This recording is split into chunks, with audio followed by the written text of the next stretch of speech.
Well, for years now, Nigeria has waged a war against corruption, and the verdict of the battle remains undetermined as more people continue to commit crimes, putting the Economic and Financial Crimes Commission on its toes to tackle an issue that seems endemic. And so far, it's been a case of you win some, lose others, even under various heads of the anti-graft agency. This time, the man at the helm of affairs, Ola Olukoyede, has pledged that under his leadership, the EFCC would carry out a broad-based and holistic anti-graft war that wouldn't spare anyone, no matter how highly placed the individual is. He says the recent arraignment of two former governors is a demonstration that the EFCC would treat no one as a sacred cow and will spare no mega thieves. And joining us now for this discussion is strategist, policy analyst, group CEO, Global Investment and Trade Company, GITC.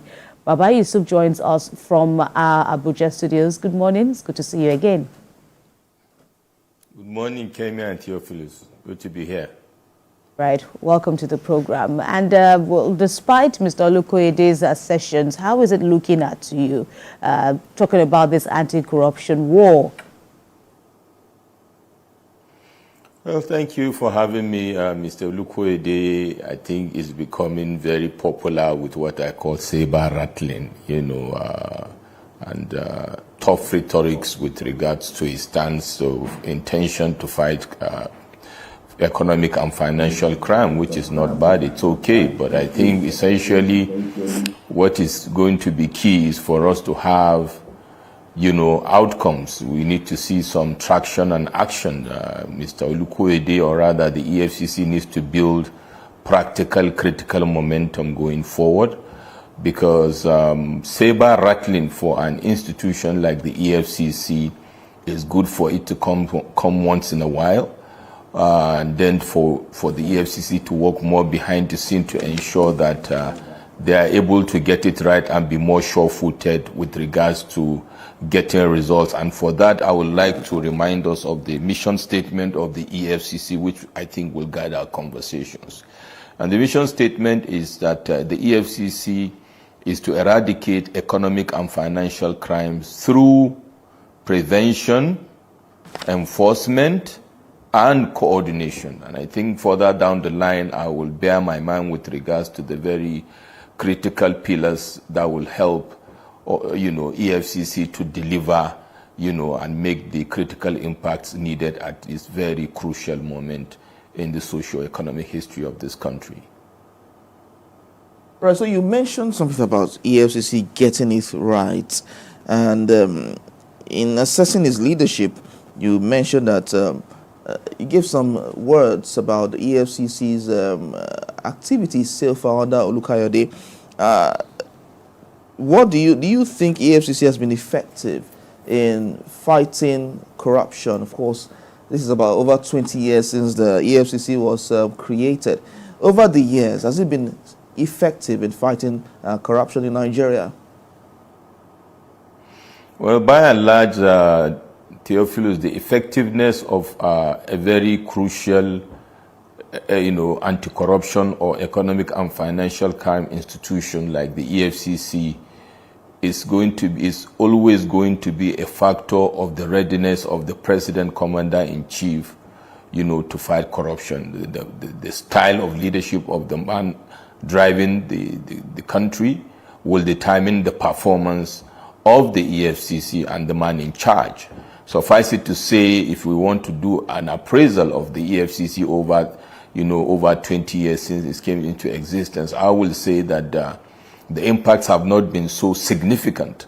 And of course, part of the reason is not of the doing of the EFCC as an institution, but because also the EFCC is a subset of an overarching society called Nigeria, whose there are erosions of value system of the country in its entirety, and fighting a humongous, endemic, criminal enterprise and corruption value chain of this nature, of course, will be long-standing. But effectively, we need to see more sure-footedness of the EFCC to be able to gain traction and deliver. especially with regards to what I mentioned, prevention, and also critical is the process, because many at times we see the EFCC have very solid cases, but they are not able to effectively prosecute and secure the kind of convictions we would like to see based on some of these process issues, if you like, or lack of political will of the president, as the case may be at the time, which is very, very key. The political will of the president will determine the appetite of EFCC as an institution to deliver. The political interference and other complications that will come due to operations, funding, and adequate resources like man and material may be hampering them. But essentially, I think EFCC can still do better, going forward with regards to the experiences they have gained so far. The person of Mr. Olukoyede, who has been in the institution for a while, and we have a president that says he's definitely going to talk tough and fight tough on corruption. For him to be able to succeed, indeed, fighting corruption is going to be a critical success factor for President Bola Ahmed Tinubu. We wait to see how this is going to play out in the next 3.5 years. So you mentioned that the body language of the present administration in power, any administration in power, determines the activities of the EFCC and how far it goes. Are you saying that the EFCC is not independent on its own in fighting corruption? Of course, Theophilus, it goes without saying, if we look at the act setting of EFCC, it's very clear that the EFCC is not autonomous. I mean, I'm one of the proponents, and for a very long time, I'm following the growing number of eminent Nigerians and the good Nigerians that are saying we should separate the office of the Minister of Justice from the Attorney General of the Federation. If you started from there, you can agree with me that the institutions of fighting corruption in Nigeria, of which one of the critical ones is EFCC, are not independent. That being said, it is not the independence that is the issue, but the readiness of the leader. And to correct you, is not about the present administration. It's all the time the president of the country will determine how the fight against corruption goes. So if he wants it to be done in a way and manner that it will be more result-oriented, definitely it's going to happen. And that is what we will wait to see in the current administration. Already, Mr. Olukoyede has hit the ground running. We've seen some action, taken.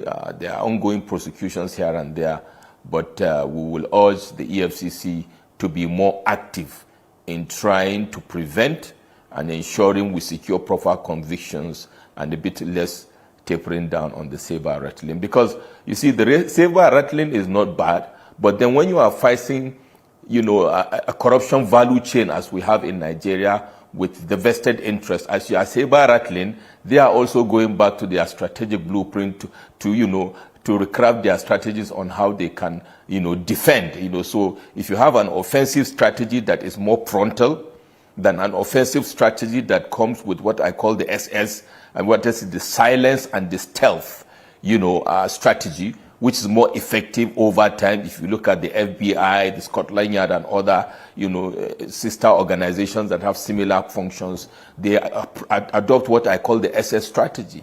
Silence and stealth. You should be felt more than you should be seen. And you make more impact that way, because based on that SS strategy that I talked about, you have the element of the last S, and that is the surprise. And that element of surprise, I tell you, Theophilus and Kemi, is always productive when you are fighting vested interests that are always, most of the time, a step ahead when they know your game plan